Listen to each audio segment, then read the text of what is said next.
A couple of years back, I had a fixed idea about meditation, how it should be done, and I was quite caught up in this whole idea of attaining peace by doing something. So I would sit in meditation for long hours. I would do japa. A lot of it. I would walk and do japa. And anytime there was an interruption,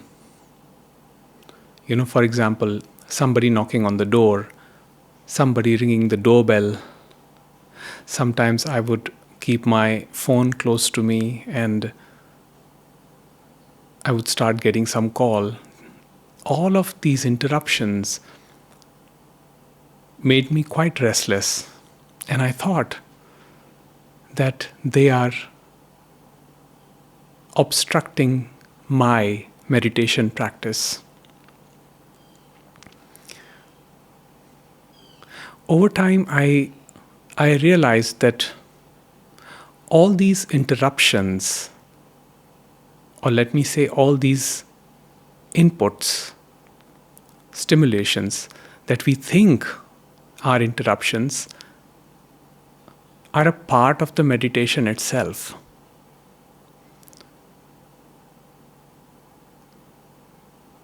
And our response to the interruption is also included in that practice of meditation. For example, when I would sit in a cross-legged posture and would meditate for long hours, and all of a sudden somebody knocks on the door, I would get upset and then I would blame them. Why did you interrupt my meditation?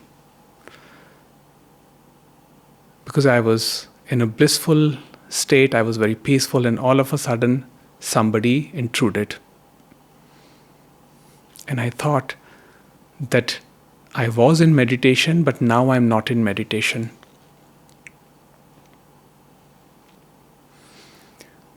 But what I learned over time is that this entire flow of sitting, letting the mind be quiet, and then allowing the interruptions to happen and responding to those interruptions is also part of the meditation. Now, I would read something from this book called The Relationship Between I and Me by Ramesh Balsekar. There is a chapter in this book which is titled, How Do I Live My Life? Where Ramesh says, and I will read his words, while I find myself continuing to observe certain disciplines that have become a matter of routine habit, for example, meditation and reciting certain traditional srotas, it is noticed very clearly that these disciplines are no longer a source of stress in me, a source of stress in as much as it seems not to matter at all if circumstances sometimes interrupt the routines. What used to be once a matter of compulsion now seems a part of the daily happening, which is merely witnessed as such. This paragraph resonated so much with my own experience, because when I would sit for meditation a couple of years back, I would tell everyone not to disturb me. In other words, I was setting up the environment conducive for a practice, which involved me telling others what to do or what not to do.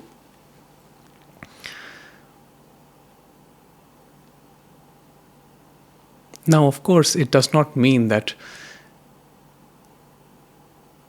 one cannot communicate that concern that, I'm right now, I need some privacy because I'm doing certain activity, which is fine. The communication part of it is fine. However, to expect that life will not interrupt in any way, or that the practice is separate from what is happening, that's a bit misleading. So, even while doing the practices, oftentimes there would be some emergency happening.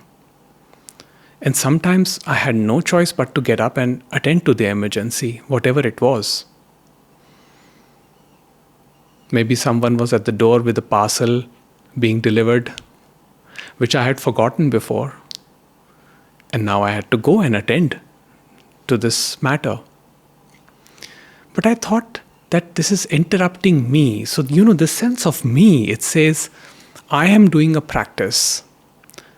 And I'm setting up the environment. I'm controlling my environment.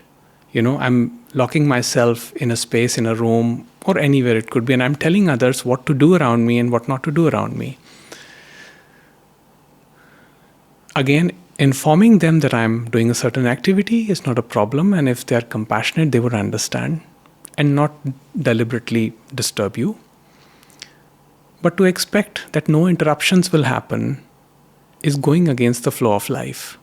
So interruptions eventually became a part of the meditation, which means there was observation. How, when the interruption happened in the form of knocking or somebody demanding attention, instead of reacting to them and telling them that they disturbed me, they disturbed my practice, I simply attend to them. And then inform them again that I need a couple of minutes more. And also completely accepting that after the interruption, the quality of immersiveness in the practice may not be the same as it was before.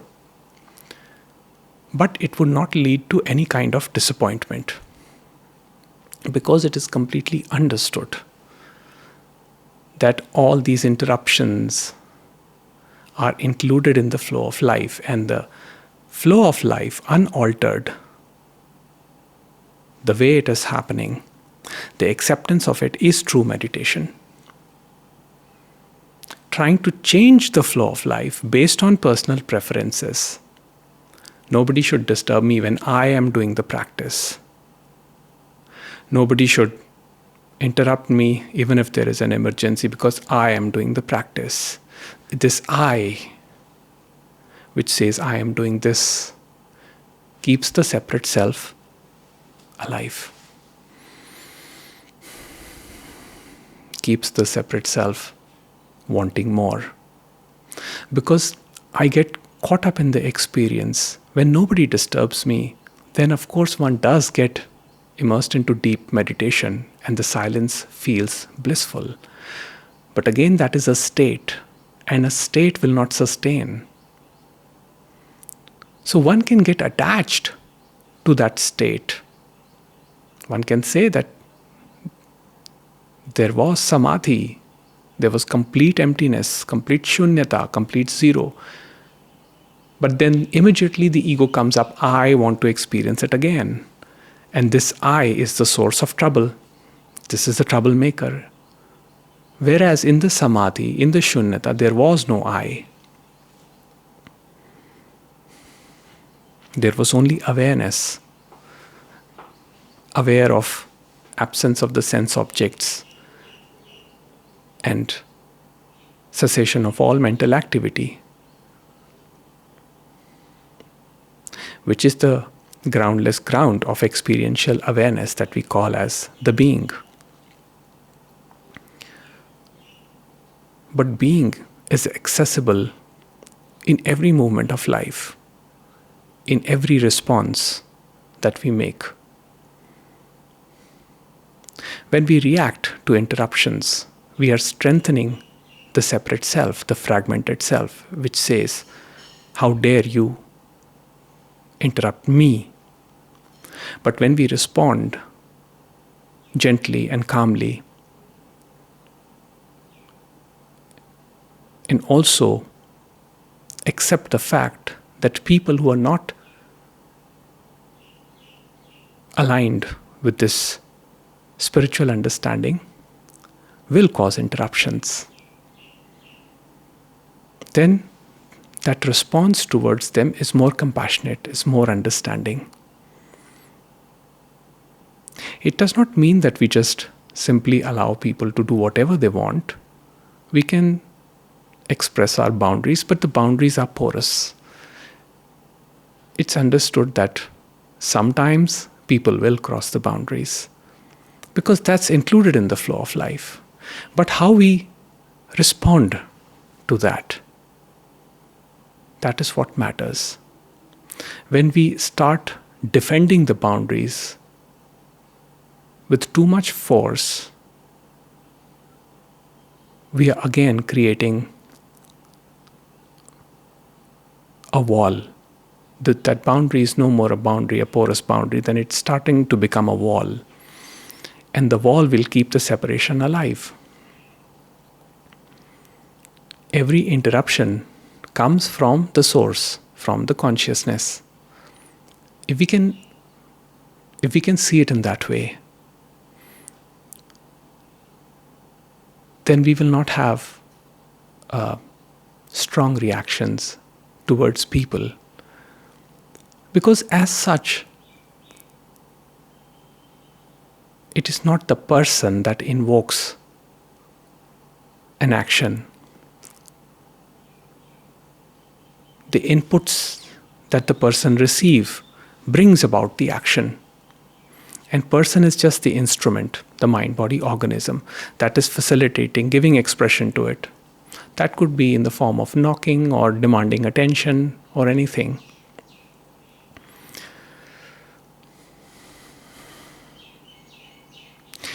It is very easy to go to the caves and meditate. It can be done for a couple of days if one is used to physical discomforts, if one is used to rough life. But it is way more tougher to be open to life with complete acceptance of what is. Because in the cave, there will be no interruptions other than the wildlife. So if you take care of that, there will be no interruptions while you meditate in the caves. But remaining in this peaceful presence as life flows through it, and understanding that even the reactions come from this very peace.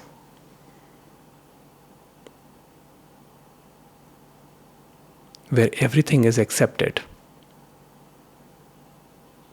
There will be no suffering. That is true meditation.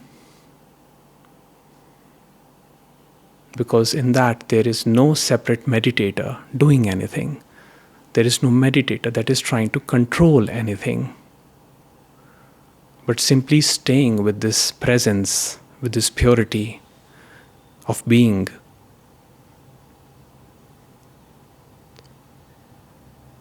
From where everything arises and into which everything subsides.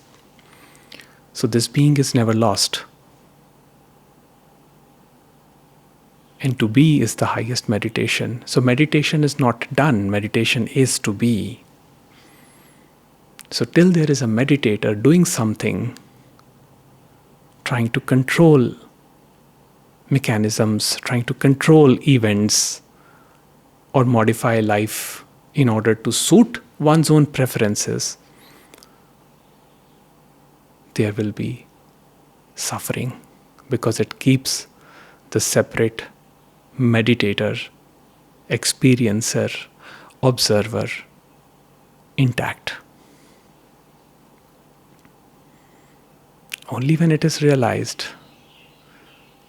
that meditation is acceptance of the total flow of life, which includes everything, the interruptions, then it's no more a concern.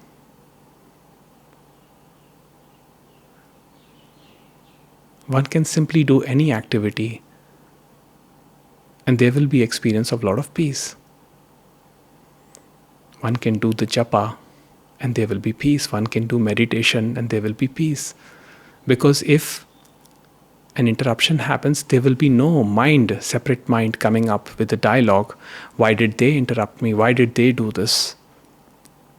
The focus always then remains inwards. The awareness remains inwards, and with complete acceptance that this had to happen.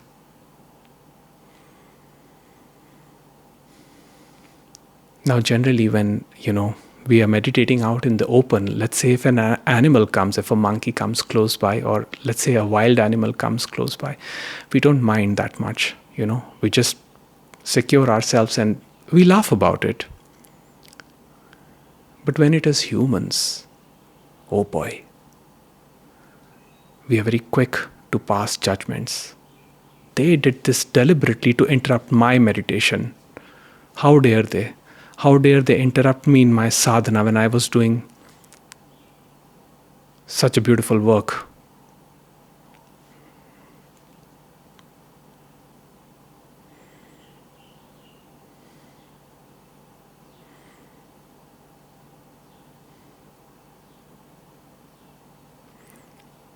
So once we understand this total movement of meditation, which means total acceptance of what is,